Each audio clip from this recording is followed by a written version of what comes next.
Ça passe ou ça casse, le ton est donné par le président du Conseil européen Donald Tusk sur les négociations des dirigeants de l'UE réunis à Bruxelles pour éviter une sortie du Royaume-Uni de l'Union. Le chef de l'exécutif européen, Jean-Claude Juncker, s'est dit assez confiant, alors que le Premier ministre britannique David Cameron avertit de son côté qu'il n'accepterait pas d'accord qui ne répondent pas aux besoins du Royaume-Uni. Soulagement pour Orelsan, le rappeur a été relaxé par la cour d'appel de Versailles. Il était rejugé pour injure et provocation à la violence envers les femmes dans plusieurs de ses textes. La cour a invoqué la liberté d'expression. Tension entre électeurs et policiers sur fond de présidentielle en Ouganda. Cause de la grogne, certains votants ont dû attendre plusieurs heures avant que le matériel électoral arrive enfin dans les bureaux.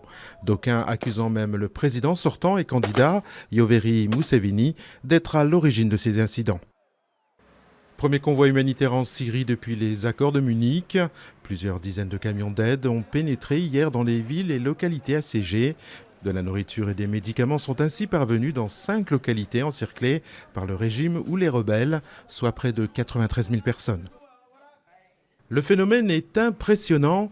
Au nord de Melbourne, en Australie, une petite ville ensevelie sous des montagnes d'herbes sèches. Jardins, maisons, garages, rien n'est épargné par ces hautes herbes surnommées Hairy Panic, apportées par les vents violents et secs du désert. Les autorités de la ville de Wangaratta devraient dépêcher rapidement des balayeurs.